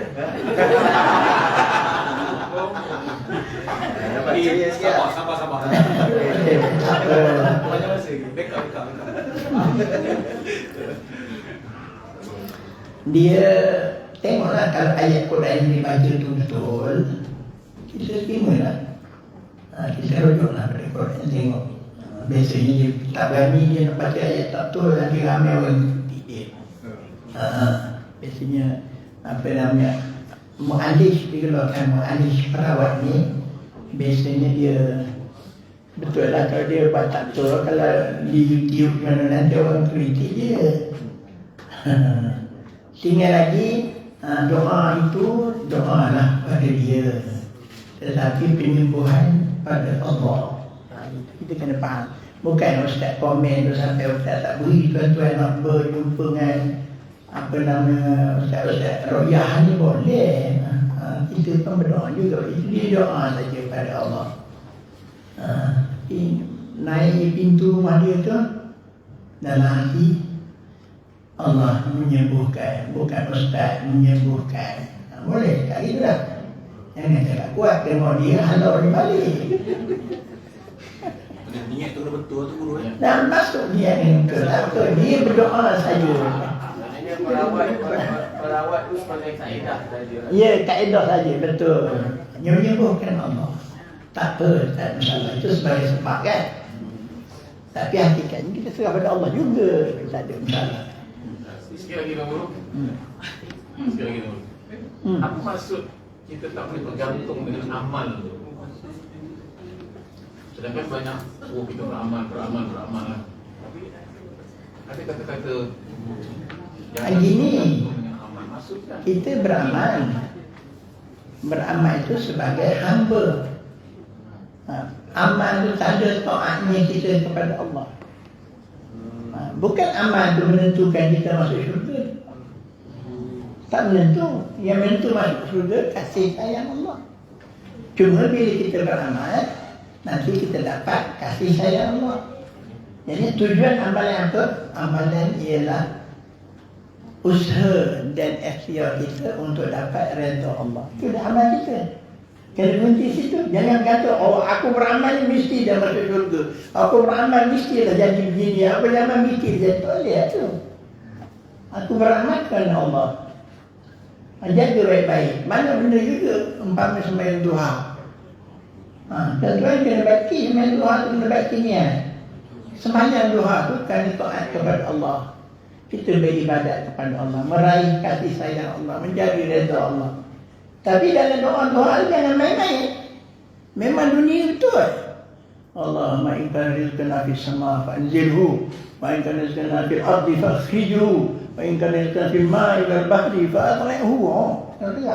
Wahai Tuhan, kalau rezekiku di langit, turunkanlah. Wahai Tuhan, kalau rezeki dalam air, timbulkanlah. Wahai Tuhan, kalau rezeki aku jauh, dekatkanlah. Mana doa-doa kan? Memang doa itu untuk dunia. Tapi jangan salah. Tiba-tiba kita semayang kerana nak dapat dunia itu. Baca waqiah malam-malam. Nak melepaskan daripada hutang piutang ini. Tak ada kata suruh kaya. Ada nas hadis apa? Awak baca waqiah, awak jadi kaya ada? Tak ada. Cuma hilang daripada kepabahan. Jadi Allah Ta'ala beri itu sebagai hadiah saja. Sama dengan doa kan, dibukakan pintu rezeki sebagai hadiah daripada Allah. Tapi bukan tujuan. Jangan kita niat, korang nak sembahyang doa nak kaya. Korang nak sembahyang baca waqiah nak kaya. Tak boleh. Itu kan di dunia, syirik hukumnya. Syirik pula. Tak boleh gitu. Faham tak? Sama dengan ni. Ini tugas ini. Kena jaga baik-baik benda-benda begini. Hai, banyak salah. Ada soalan lain? Baik. Ambil faham tu dia pertama tadi boleh ya? Maknanya kita tak boleh syirik kepada Allah, mengatakan pada zat Allah ada dua zat. Satu. Itu yang berhubung. Yang di luar Allah yang kata ada kalau satu zat lain sama dengan zat Allah. Ini dua kesyirikan pada zat Allah. Okey, kita bincang tentang sifat Allah. Tuan-tuan, sifat Allah ni, sifat Allah banyak ke satu yang? Sifat Allah tak tanya ni. Sifat Allah ni satu ke banyak? Sifat Allah banyak. Sifat yang wajib kita belajar 20 dah. Lepas tu kita baca Asma'ul Husna ada 99. Dah ada 119 di situ. Banyak sifat Allah dah. Banyak lagi sebenarnya. Itu yang wajib belajar je 20 tu. Sifat Allah banyak kita tak mengetahuinya. Allah lebih mengetahui. Jadi macam mana pula dalam mata pelajaran kita hari ini wadaniyah pada sifat Allah, esa pada sifat Allah. Cakap tu betul ke tak betul? Ni kita belajar hari ni. Esa pada zat Allah, betul dah? Selesai. Esa pada sifat Allah, betul tak betul cakap tu? Ada betul, ada start, ada betul kan ni.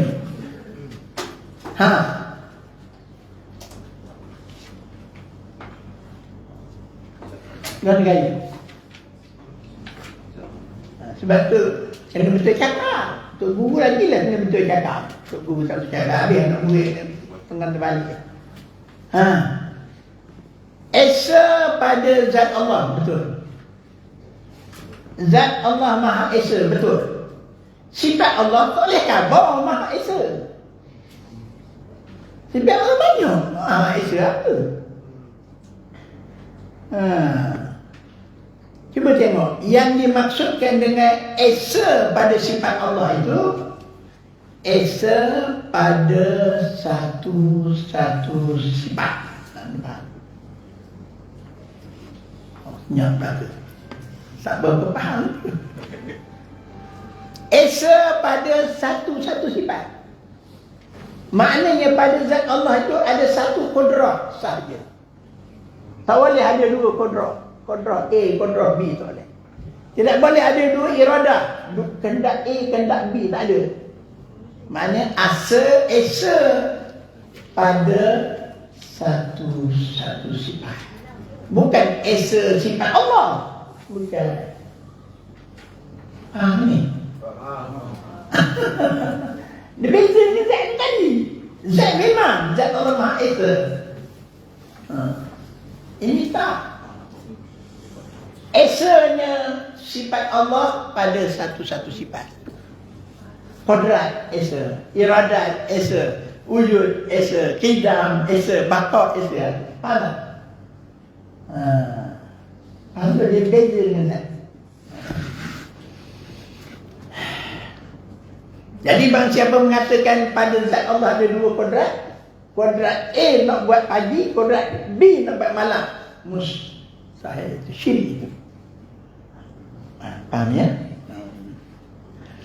Mudah itu. Itu yang berhubung.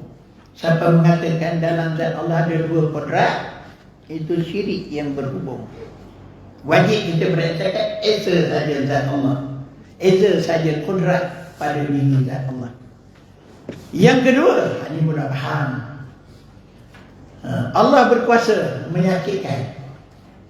Tapi COVID-19 kuasa mematikan juga. Sidik tak? Sidik yang mematikan Allah, bukan COVID-19. Ramai orang kena COVID-19 tak mati pun. Tak bohong lah. Gitu. Jadi itu di luar diri Allah pun dah faham. Nah, ini kalau siapa-siapa berkata Allah berkuasa, jin pun berkuasa, syirik itu. Syirik yang bercerai namanya. Maknanya ada sifat Allah pada makhluk. Ada sifat Allah pada makhluk. Yang terakhir, dan pada selesai kan 4 syirik. 2 syirik pada zat, 2 syirik pada perbuatan. Yang terakhir sekali perbuatan Allah Ta'ala. Tuan-tuan, segala yang berlaku pada alam ni perbuatan Allah Ta'ala. Semua perbuatan Allah Ta'ala kan. Contohnya matahari kita dah bahas malam, memberi bekas kodrat dan iradat Allah Ta'ala, itu dinamakan perbuatan Allah Ta'ala. Jadi perbuatan Allah Ta'ala ni semua sekali adalah perbuatan Allah Ta'ala. Baik ke buruk, ke Islam, ke kafir, ke babi, ke kera, ke semua Allah Ta'ala jadikan kan. Contohnya matahari gelap di malam, semua Allah Ta'ala berbuat. Allah saja yang berbuat, tak ada orang lain buat. Zahir nampaklah usaha kita ini, tapi hakikatnya Allah Ta'ala berbuat. Itu faham tuan. Boleh kita nak kata, itu lori mematikan orang tu, boleh? Walaupun betul sebab, betul kena langgar dia lori. Tapi mati Allah Ta'ala. Kalau berapa orang langgar lori, tak mati. Ada kan? Baik, jelas tu kan? Selesai ya? Dari segi perbuatan Allah saja. Maknanya dalam diri Allah, perbuatan Allah satu je. Menghidupkan, mematikan, membaikkan, menjahatkan, semua perbuatan Allah.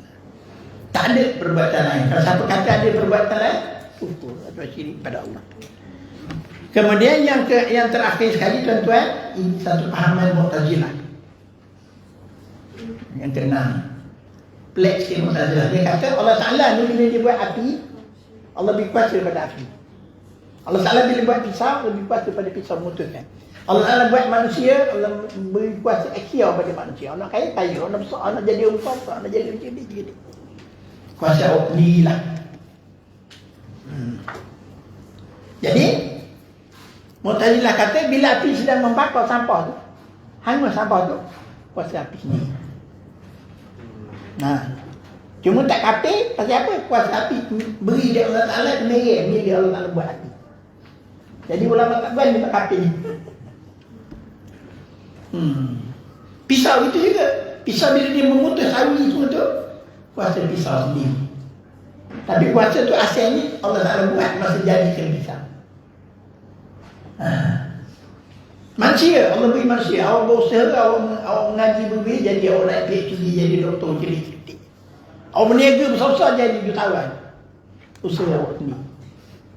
Tapi usaha awak sendiri tu, Tuhan beri merit, maksud Tuhan buat awak.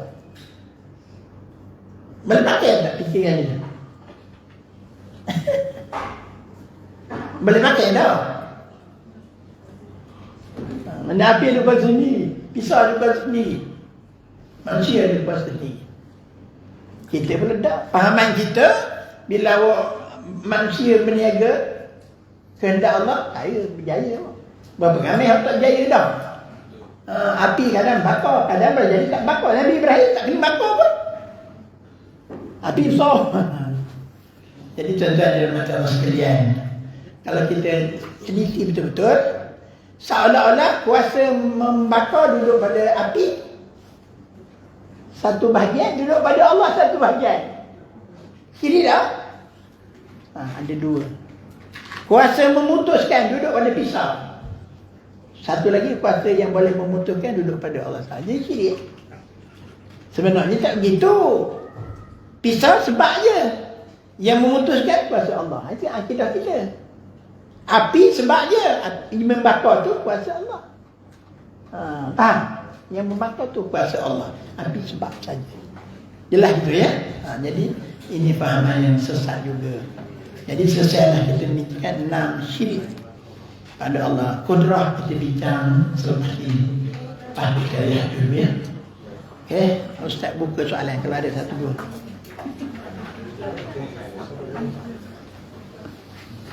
Ada soalan Ustaz?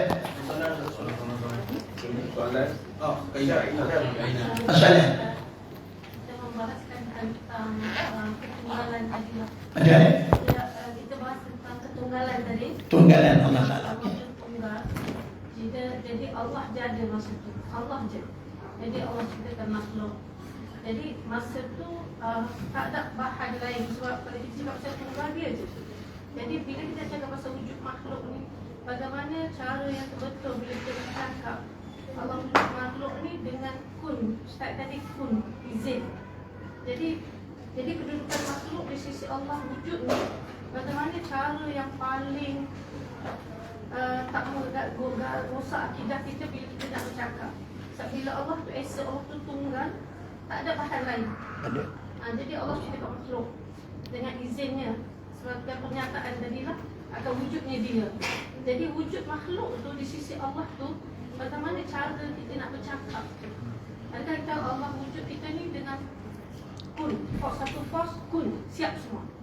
Tapi dari segi bagaimana ada apa tu, ada tanah, ada tu, ada ini tu, macam mana kita nak cerita tu? Kita sebut ginilah, alam ni asal dari tak ada. Tak ada pun. Bila Allah kendaki kun tu istilah dia. Bukan makna kun tu K-N-U-N, bukan. Bukan K-U-N, bukan. Kun tu maknanya kehendak Allah. Kehendak Allah. Artinya kehendak Allah diikuti dengan kuasa Allah. Diikuti dengan ilmu Allah. Bersusun segala sifat-sifat Allah tu, jadilah alam ni. Tercipta yang pertama Nur Muhammad. Dari Nur Muhammad tu pecah jadi alam. Itu satu pandangan ulama. Ada pandangan ulama kata daripada kolam. Allah cipta kolam dulu. Lepas kolam tu barulah tercipta makhluk-makhluk lain. Ada proses dia. Sama ada kita nak pegang pada pahaman Nur Muhammad atau pegang pada Al-Qalam sebagai makhluk tercipta pertama. Boleh. Begitu je lah. Memang dia pun tak ada. Bukan kun di mana ada kalimah kun. Bukan. Itu kehendak Allah. Itu saja. Ini kena kosong. Jangan fikir-fikir nak ambil sana ambil sini. Jangan. Susah amat tu. Jelas ya? Kolam ni maknanya pencatik pada Lauh Mahfuz. Kolam ni pensel lah. Pensel. Bukan kolam Pak Bali. Kolam rokok. Kalam lain pula. Kalam kata-kata Allah.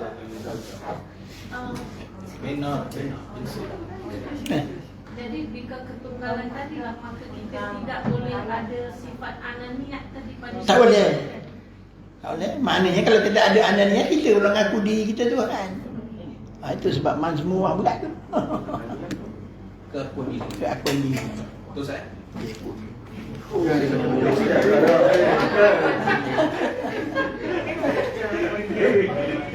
Baiklah tuan-tuan yang lebih masing ni kot. Ha? Buat tak kelihatan kita nak masuk ke apa? Selanjut ni. Sini masuk belas semua. 10-50 orang. Ya. Baik. Allahu Akbar. Jadi jemaah sekalian, kita tunggu dulu untuk rehat dan sebagainya. Kita kena sambut, kena reservasi sekali. Baiklah, kita tunggu dulu. Subhanallah bihamdika, syahadu an la ilaha illa anta astaghfiruka wa atubu ilaik.